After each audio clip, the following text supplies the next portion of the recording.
Hi, my name is Kaveh Akbar.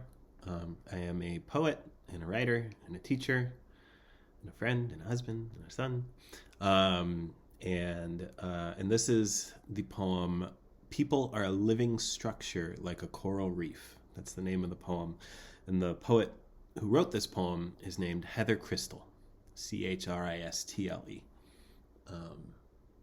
The name of the poem is "People Are a Living Structure Like a Coral Reef." People love to clean their ears, and I love people very much. They are everywhere. Every single thing I love for windows only. And if one window reflects another, then friends, for me, it's all over. And in the windows are trees, and in the windows are people. What are they even doing with their hunger and in their new shirts? They are taking care of themselves, and they are taking each other for lunch. Oh, even the rain has to love them. People are just too attractive. And the rain places itself on the window in order to be closer to the people, the ones who are eating, the ones who are busting out vigor. Oh, people, you have to love people. They are so much like ourselves. I love this poem so much. The prompt for this video was poems I wish I had read. And in thinking about the poems that I wished I had read when I was younger, poems that I wished I had encountered when I was, a teenager. This poem leapt to mind, and there are a lot of poems that I wish I had read when I was younger, poems that might have guided me through particular braids of my experience that were difficult for me variously. Poems that might have been instructive or practically useful for me in my living. But I think about this poem and I think about who I was, when I was a teenager, especially in my late teens. And I was this totally sort of self-important, very serious, somber, everything that was happening to me was the worst thing that had ever happened to anyone. And my poems, I decided I was a poet at a very early age and haven't really wavered from that. But my poem sort of reflected that seriousness, that self-importance, right? As if the only way to say something profound or true was to say something tragic or horrible. And I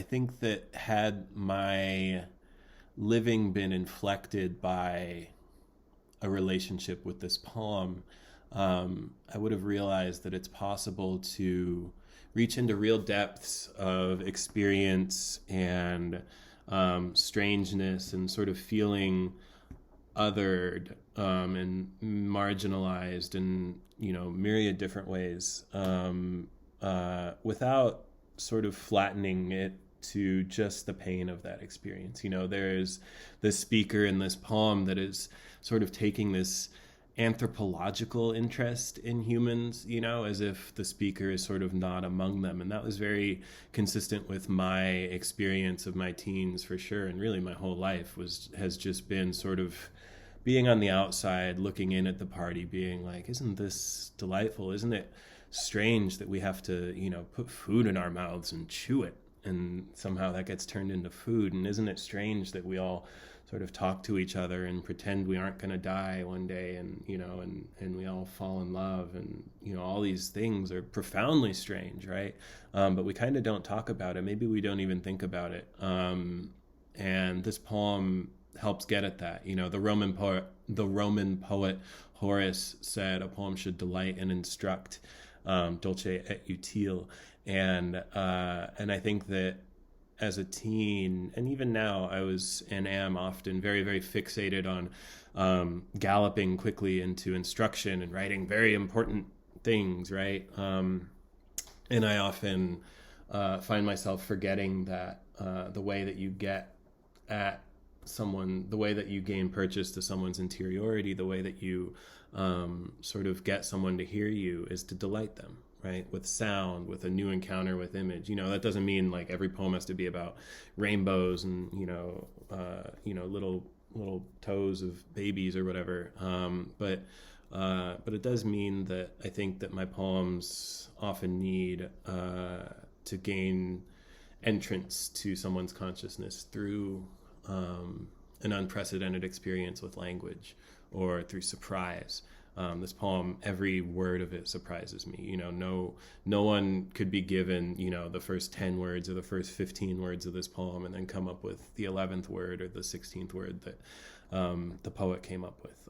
And it delights me to no end. It instructs me. It accompanies me. And so that's why I wanted to share it with you. Thanks.